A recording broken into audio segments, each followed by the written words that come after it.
For the McLaren Formula One team, speed is everything.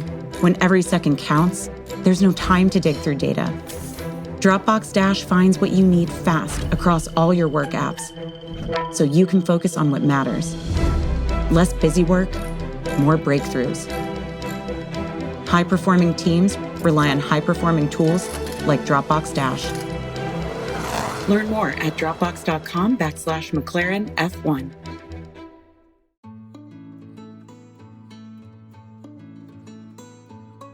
Hello, and welcome to Raising Me. I'm Adrienne Stein, and today we are talking about doom scrolling. Before we get started, though, a quick thank you to our sponsor of Sweetser. So, what specifically is doom scrolling?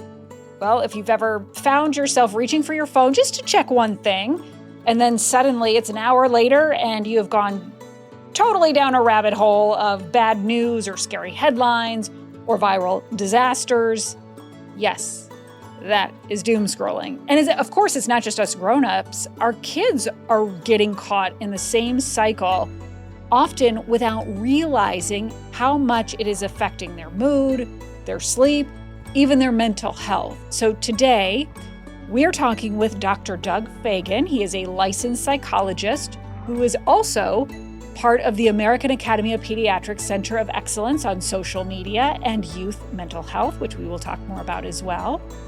He has spent years studying how digital habits, good and bad, are shaping kids' emotional well-being.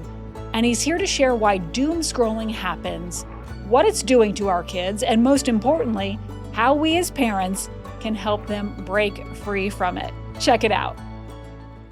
Doug, first and foremost, I would just want to say thank you for taking time out of your schedule to meet with us on such an important topic.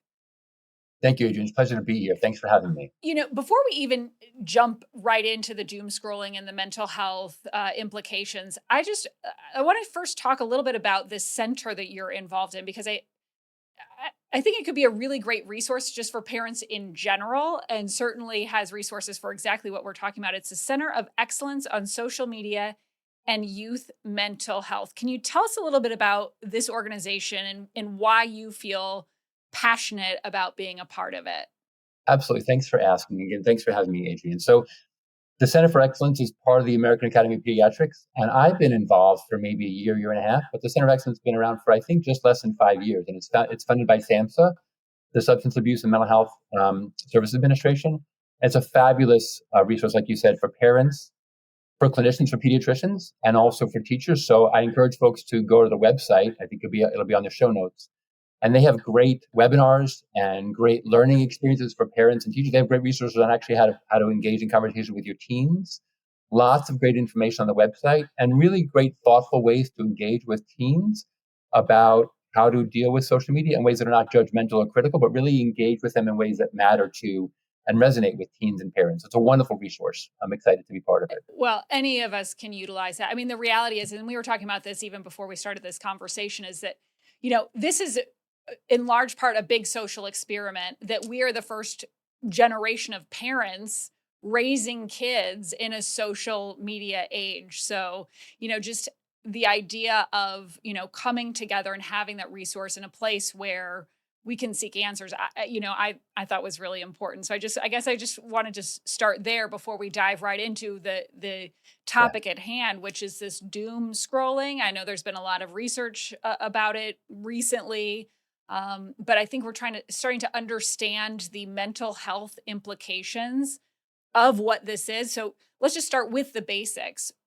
What is considered doom scrolling? Like what is that? Yeah. So it's about a 5-year-old term, which is not a coincidence. It kind of goes back to the pandemic. And it's really another feature of social media. And so it's not unusual for us as humans to look for dangers or threats in the environment. It's what we always do. It's kind of how the news works. And so looking for dangers in the environment is kind of what's normal. Social media adds a few things to that. We kind of look for things and we kind of tend to keep looking. But social media, as you mentioned before, the scroll tends to kind of keep going.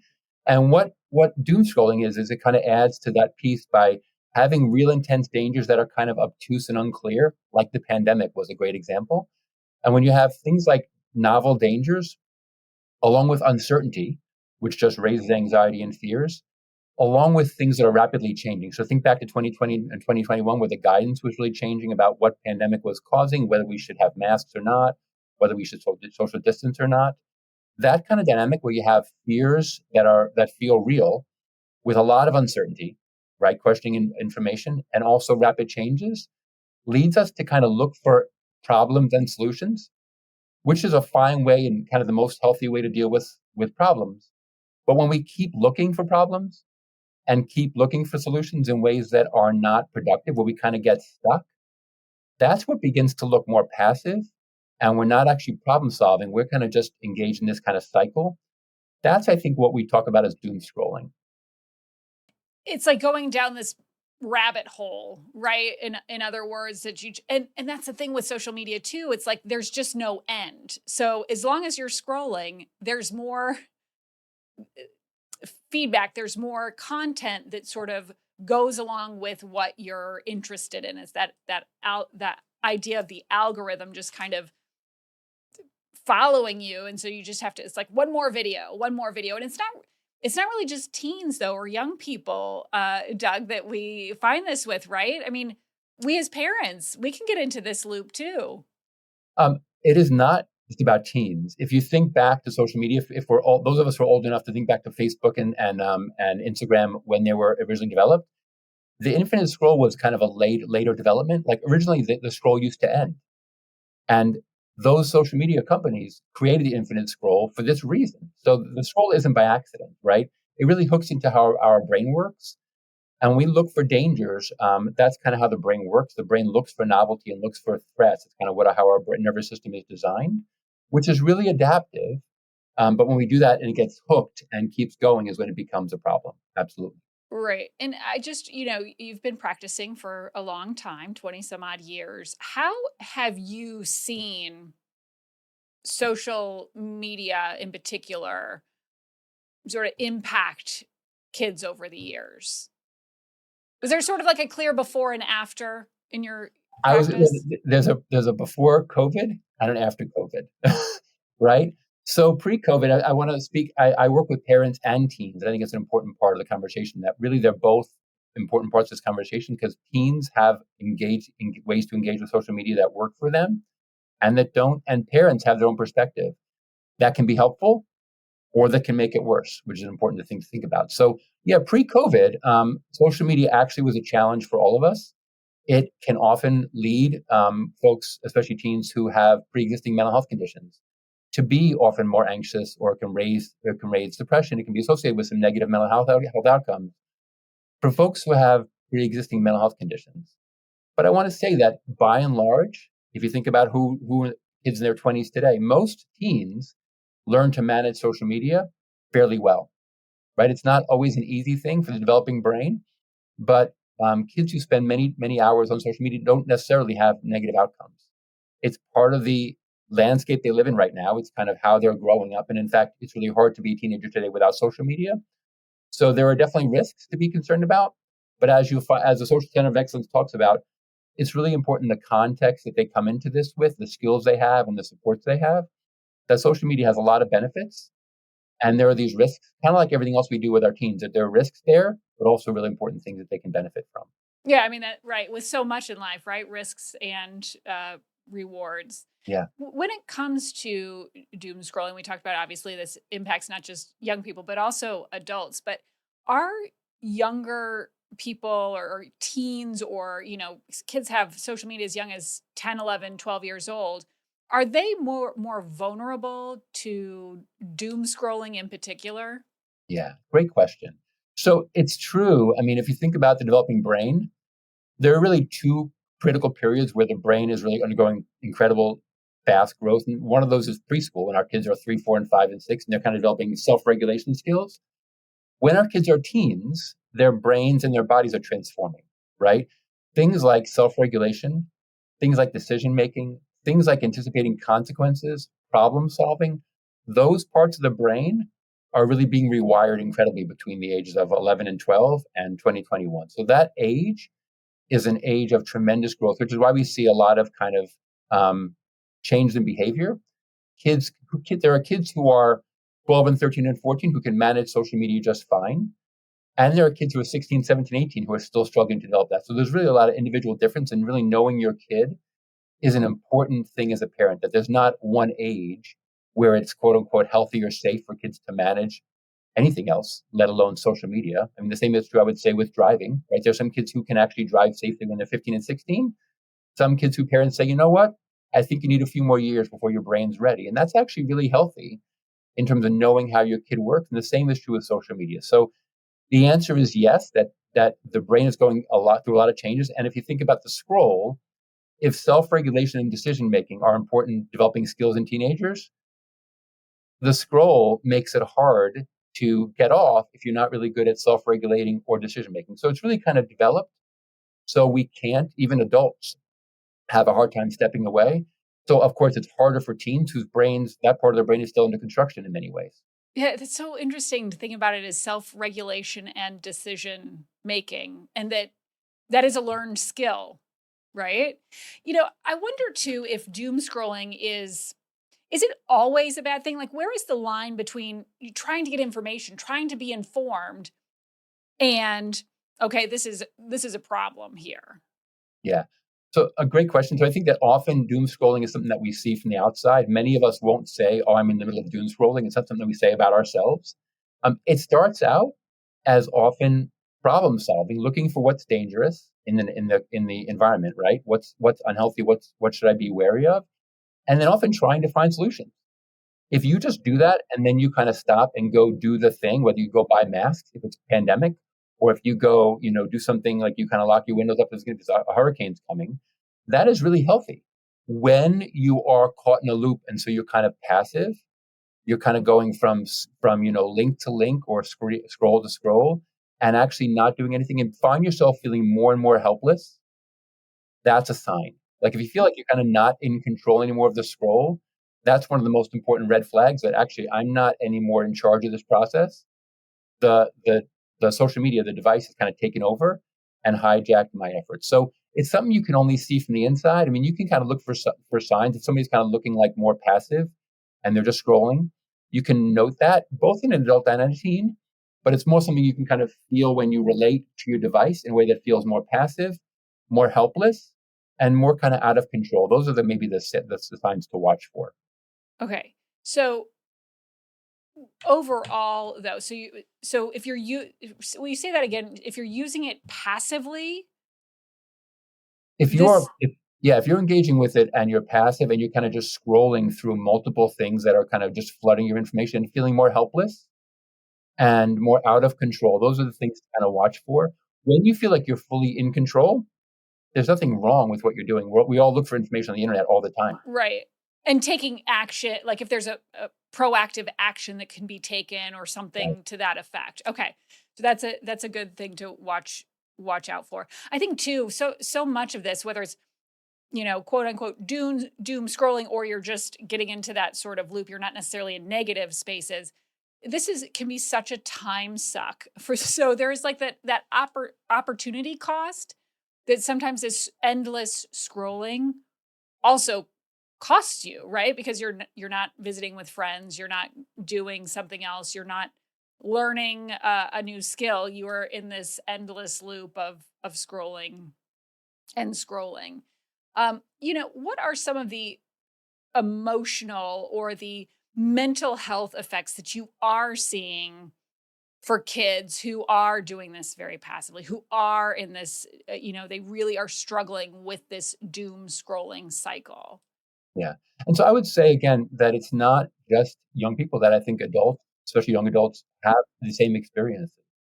But I would say that the ones that most come, and it's not surprising that if you are firstly, if you're at risk, like if you have pre-existing mental health conditions or some other developmental challenges, you're more at risk. But really, the things that we see most are that when there's a lot of behavior like this, where you're kind of feeling helpless and you're kind of scrolling in ways that feel not controlling, it can raise anxiety. In some ways, and some research has found in ways that can be clinical, you can kind of become anxious to a point where it feels incapacitating, and also really kind of sadness or depressed mood or anger or irritability. Those are some of the most important outcomes. Again, not everyone, but you're at heightened risk for more anxiety and kind of more fear, as well as more irritability, and depression or sadness if you are engaged in that behavior often, and especially if you have kind of pre-existing risk factors, and that's happening a lot. I also think in terms of like sleep, right? Because we hear often if you're on social media and it's late at night, that prevents you from sleeping. Particularly when it comes to doom scrolling, when you're seeing and you're in this endless loop of negativity, that has got to impact sleep Yeah. cycle. Yeah.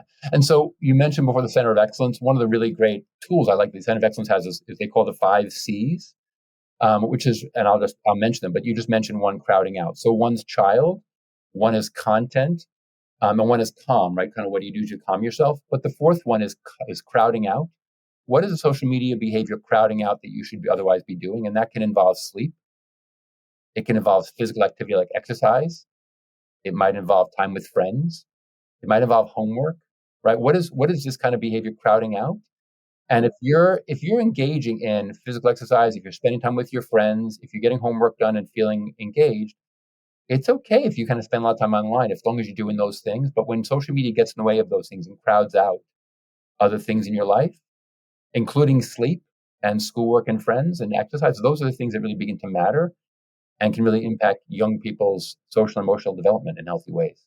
Well, so you're right. So that I haven't heard it phrased as crowding out. I was thinking of it as like opportunity cost, Yeah, right? You're same you're idea. spending your Yeah, time here instead of there, but crowding out is sort of that language around it too that I think is can really hit home. I wonder like what is it happening in the brain that keeps kids scrolling or adults, but for our purposes just now kids, young people, even when it is making them feel worse. Halliday presents, in the red corner, the undisputed, undefeated Weed Whacker Guy. Champion of hurling grass and pollen everywhere. And in the blue corner, the challenger, extra strength Halliday. Eye drops that work all day to prevent the release of histamines that cause itchy allergy eyes. And the winner by knockout is Halliday. Halliday, bring it on. yeah. I was hoping you'd ask this because actually we can really be, I guess, harsh on ourselves and also our kids when we kind of engage in behaviors that don't look healthy. And yet, if we think about it, it's actually how our nervous system is built. If you think about evolutionarily, right, our central nervous system and our brain are really threat detection machines. The whole purpose of our brain is to look for threats in the environment, right? Prehistorically, it was looking for animals on the horizon that were going to be, that are dangerous to us. And so, really, what our nervous system is, it's a system set out to really develop and identify threats in the environment, which is totally healthy and what it should be doing. It keeps us safe from things that are dangerous to us. And in the offline world, that makes sense. If something's coming at us, whether it be an animal or an oncoming car, our nervous system registers that and makes sure that we engage in evasive behavior so we keep ourselves safe. That's how it was built. It wasn't built with the online world in mind, right? Our nervous system is set and designed to identify threats. It's why we engage in what's called the negativity bias. We look for dangers or threats in the community. So if we kind of see things that are positive or supportive, and things that are dangerous or scary, our nervous system is going to register and weight the dangerous or negative things heavier. That's so we can stay safe. That's actually evolutionarily healthy. It becomes a problem when we are engaging in an online world and we can't differentiate what's an immediate, real life, in my face threat from what might be upsetting, like things like global warming, which are really concerning. But right now, I can't do anything about it in my immediate environment to change that. I mean, there are things that you can do to feel more active, which we can talk about. But there are so many threats you can find on social media that are not immediate and in your immediate environment that you can take control of, which tends to lead us to feel more helpless and out of control. So it is Yeah, really. so Does true. that make sense? Yeah, it makes perfect sense. And I also think too, like the idea of on top of all of that, often you have no idea what is actually real factual information versus I mean, somebody trying to get clicks and likes and your brain can't separate that out often because it's not that uncommon for misinformation to look very credible. So Boy, I mean, and that's probably another conversation entirely about that. But when you get into these loops, it is how these platforms are designed, though, right? I mean, that's the reality. Our we can't go up against AI in the way that these algorithms are designed to keep us in this information loop. Yeah, I think it's important to acknowledge that piece that the attention economy has been designed so that our eyes are the product, right? If you're not paying for something online, the cliche is you are the product, right? If you're watching a video, Interesting. if Yeah. it's free, it's because the ads there are targeting you, and that's how we know how that works. And there's nothing inherently, I'll say, bad about that. It's how our system is designed online. And yet, like you just said, then the incentive is to develop tools that will keep us online. And that's actually hard for adults with fully developed frontal lobes. It's even harder for teens whose frontal lobes are still developing. So I want to make sure we're not kind of only focusing on the costs here because there are real benefits, but some of the costs are that with an attention economy, it's incumbent upon all of us, developing teens and also adults, to really be aware of how the online world works, both in terms of information, and then you mentioned misinformation and disinformation, to understand all those things in a really media literacy kind of way, to understand how the technology works and what it means to kind of keep autoplay on versus off on YouTube, for example. Those are choices we can make. And to recognize the signs that I actually feel like I'm in control and solving a problem versus I'm overwhelmed and feeling helpless and I'm just caught in the loop. And that self-awareness is also a developing skill in adolescence as well. Like we begin to develop that skill between like somewhere 13 and 17. We begin to be aware of our own experience in much more real ways in adolescence. So, Dr. Fagan, let's talk about what parents can do, though, too, because if you notice that your child is frequently doom scrolling or they just seem stressed out after being online, what are some of the things that we can do? Yeah, great question. So I want to maybe kind of just begin with two tools, and I'll just say the first is respect and the second is reflect. When I think about respect, I think about, as we talked about, this is their developing brain, the only brain they have, and the devices that we're giving them, they didn't invent them. Those are devices we are giving them at whatever age we choose to. And it's important to respect that this is the brain they're given that's still under development. And if they're engaging in behaviors that are quote unquote not healthy, it's important to not have that be about blame, judgment, and criticism because they didn't create this problem. It's a problem that we're all trying to kind of navigate. It also has, like I said before, has many benefits. And in fact, the times when social media is most helpful is also adolescence. It's a time we're trying to find our identity, and social media is a great tool for that. A time we're trying to become more expressive creatively in other ways, and social media is fabulous for that. So in many ways, social media is key, especially for teens who are in marginalized communities who may not have folks in their immediate community they can identify with. Social media can be a lifeline for many, many young people. So I want to just really highlight that and then say it. Respect means acknowledging that your kid is doing the best they can, even if it looks like they're just doom scrolling. They are navigating this technology the best they know how to with the brain they have. And so the first piece is to kind of reduce your own anxiety as a parent and realize that they're doing the best they can and that the best tool we have to engage with them is us as a parent. And so that gets to the second tool, which is reflect.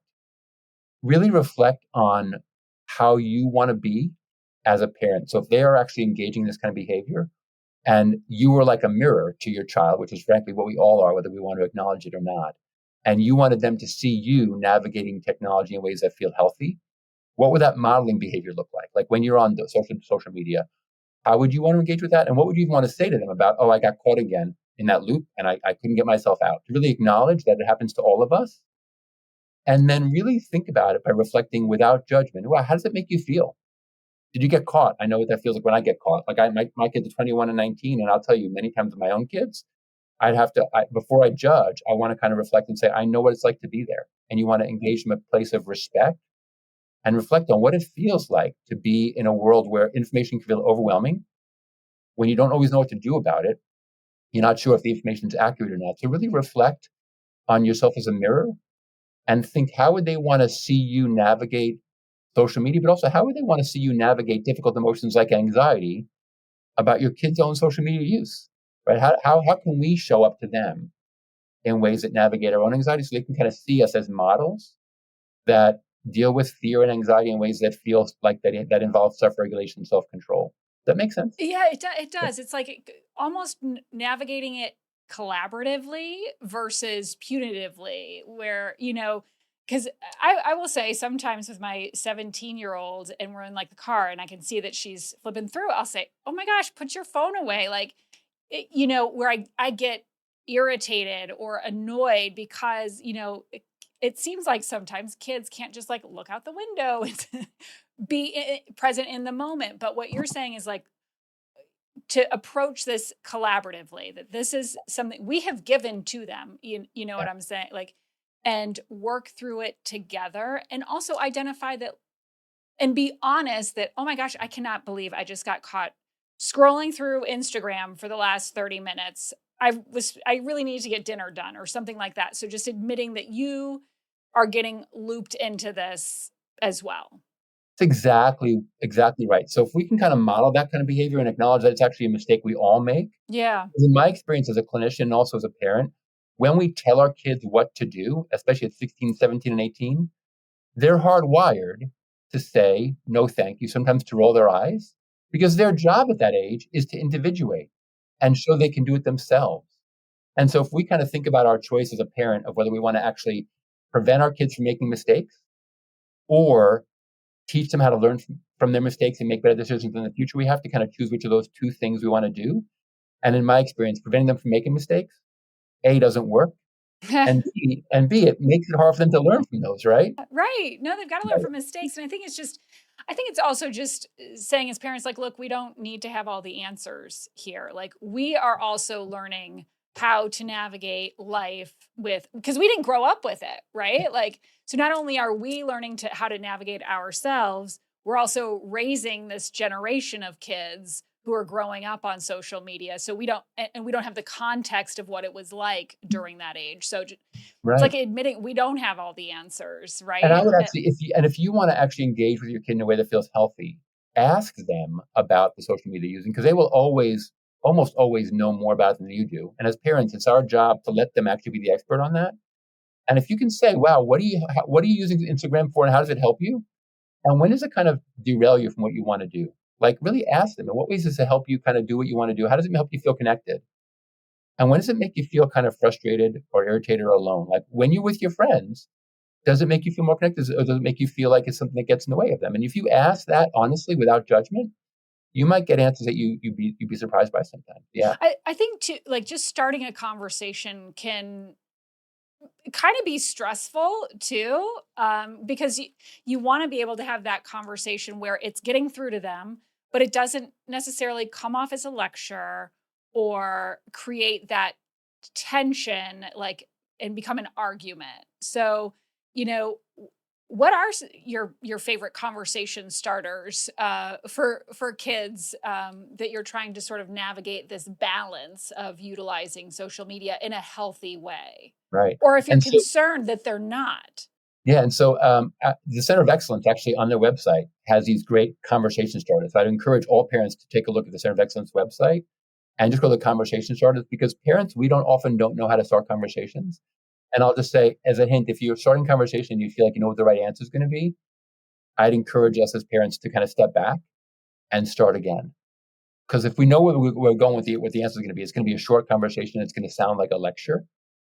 But if you really want to ask your child, like, in what ways does that work for you? Like, when you use that, when do you feel most connected? Or which TikTok influencers do you really like, and which ones drive you crazy, and why? Or even better, which of your friends do you feel like are using social media in ways that are great, and which ones do they use it so you kind of sometimes can't connect with them? Like, ask them about their friends in respectful ways, or ask them what works for them.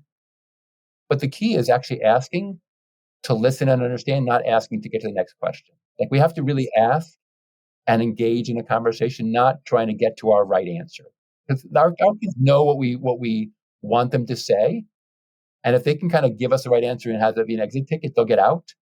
But if they actually feel like we're asking questions that have real questions behind them, we're really curious, you might actually get a conversation you didn't expect. It's kind of the same advice to ourselves of just being in the moment and listening versus having your list of questions like, okay, I need to ask this. Okay, that goes into that. What about just coming up with healthy boundaries before you get to where you you could see problems? Like, what are some realistic boundaries Yeah. to put on social media? Yeah. And again, I think the context of all this is a conversation. So to make sure we're talking about these things with our kids. So one conversation is when they get the phone in the first place, when they're young, and talking about really the risks and benefits early on. And again, it's not about you. I trust you as a kid. This technology has a lot of things that are hard to manage. And here's what we're going to do. So we've been talking about when they're young, what we expect of you, what trust looks like, how you earn our trust, and what appropriate use. So really talking about those things when they're 9, 10, 11, 12, even before they get a phone and before they get social media accounts. But once they have those accounts, those conversations, I think, can involve lots of things, but it needs to involve, as I said, respect, right? So this is not about you being a bad kid, but you're a teenager. These devices are actually hard for us as adults to manage. I often find myself on a device and I think I'm going to get off at 9:30 and I look at the clock and it's a half an hour later and I wonder where the time go. And I have a fully developed brain. And so for you as a teenager, where you're still learning these things, I want to help you. And we have to communicate about what works for you and what doesn't work. And one key thing is to say, if you find something that actually makes you uncomfortable or kind of wigged out, I want you to know you can show it with me and you won't get in trouble, but we can learn it together. So to really kind of create a safe zone where you can show me anything you see by accident or whatever, anything else that somebody kind of message you that you don't expect, or somebody message you and you're not sure who they are, that it's safe for you to show it to me and you won't get in trouble. That's one important piece. But then really keeping the dialogue open about what safe use looks like, and how I can know you're using it safely. So if you feel like you are feeling, I would even say, when you're on social media and you get off, are you more anxious and stressed out or less than you were before you got on? And as an adult, we can do the same thing. When you get off of scrolling, do you feel better or worse? Right? You can ask that question. But asking those things with real open question marks are helpful. And then I would say just with your kids coming up with plans and strategies that work. Like in our family, we kind of had we have a place in our house where we charge our phones, which means before we go to sleep, we put our phone to bed before we go to bed. So I had many struggles with my own kids. They were teenagers about managing social media, but we never thought about their bedroom. Once we had that norm and we all knew that it helped us sleep better, we sleep with the phones out of our bedroom. That's one thing that kind of worked for us. But every family, I think, finds different ways to navigate it. The key, though, is that it works for all of us. I put my phone to bed too, just like my kids do. So it's not about them; it's about all of us. But those small things can really make a difference. Well, that's how that's what I was thinking about too, is like, it really is, ultimately it comes down to healthy screen time habits, right? And that is not just for kids, that is for adults too. So that pro tip on, plugging in the kitchen versus everybody goes to their room with their phone, which, I've always loved that concept. My phone is my alarm. And while I have made it a habit that I don't check my phone for the first hour I'm up, it is right there in my room. So like, maybe my takeaway from this conversation is working toward that, especially as we have a 13-year-old who we have not bitten the bullet and gotten a phone, but it is coming. Like, we know we're just about there, that we just start right off with at 8:00, 9, whatever the time is, it gets plugged in to, in the charger in the kitchen. Yeah. Instilling that new rule for my 17-year-old may be a little tricky. It's hard to backtrack. It is hard to backtrack. Yeah. But if we're doing that with her, it goes back to, that we're in this together. And also the question of why. Like, I actually want to sleep better, so I'm going to put it in. And I've told many parents, like, getting an alarm clock in your bedroom is the best $15 investment you'll ever make as a parent of a teenager, because you show them what you value. Like, if I'm going to get an alarm clock and put my phone downstairs, and I'm going to do that, you might roll your eyes as a teenager, but you're actually eventually, you're probably going to be more likely to do it if you see the whole family doing it. And also, why. Yeah, well, maybe it's you'll thank me for this later kind of That's conversation. right. Any other pro tips when it comes to just balancing screen time with families as a whole versus? Yeah. I think I would encourage folks, as we're talking now, to think about doom scrolling as kind of just one part of social media use. It's not a quote unquote bad thing. It's something our brains do. The question is, can we identify when it's working for us? So when are we actually finding information that's useful? And when's it not working? When's it making me feel more like I'm spinning? When's it more feeling like a rabbit hole? And when's it kind of making me more irritable and kind of grouchy and not really helping me in any way? And how can I identify that in my own self? I would be like, I kind of feel myself getting grumpy or grouchy, or I kind of just like feel like I'm stuck. What signs can I look for myself as an adult, and then kind of ask my kid, what do you notice? So using that reflecting tool again to kind of use yourself as a model and as a mirror, we often want to tell our kids what to do, and they will often kind of tell us back what they want to tell us back. But if we can model and mirror them, they may roll their eyes or kind of, make a face. But in the end, like you said before, those are things that they're going to begin to internalize over time. Those are seeds we can plant as parents, that they will see that we're not criticizing them. We're actually teaching them tools that we know that will help them to kind of manage a tool like social media that they're going to want to use healthy for the rest of their lives. Right. Absolutely. If there was one takeaway from our conversation today that parents could do or should think about, what would that be? I would say when you see your kid, instead of seeing their social media behavior, see them as doing the best they can and engage with them from a place of real respect and curiosity, and really ask questions before you tell them what to do. And that's a hard thing to do as a parent, which is why I'm encouraging folks to try. But if we can ask a question like, what just happened there? In a way that involves curiosity, not judgment, you may, after the first 3 or 4 times you ask, if they see you're serious, you may get an answer. They may actually be able to tell you, you know what? I kind of got stuck again. I was trying to do homework and I got distracted. And if you can say to them, instead of I told you so, you can say, oh yeah, it happened to me yesterday too. I was trying to do work and I got off on a social media tangent and I kind of lost a half an hour. If you can do that from a place of compassion and without judgment, you may open up bridges of communication with your kid that will have benefits to come for years as they get older. Oh my gosh, I love it. And it's curiosity, not judgment. That's awesome. Dr. Fagan, thank you so much. Really appreciate it. Thank you for having me. It's been a pleasure talking with you. Wonderful talking with you. And I do want to let our listeners know we will have all kinds of resources, including to the Center of Excellence on Social Media and Youth Mental Health on our website, which is wgme.com/raisingme, as well as the show notes. Thank you so much for joining us. Thank you. Here's my big takeaway on this episode is really that curiosity over judgment piece. That is the key, leading with that empathy and compassion before jumping into solutions.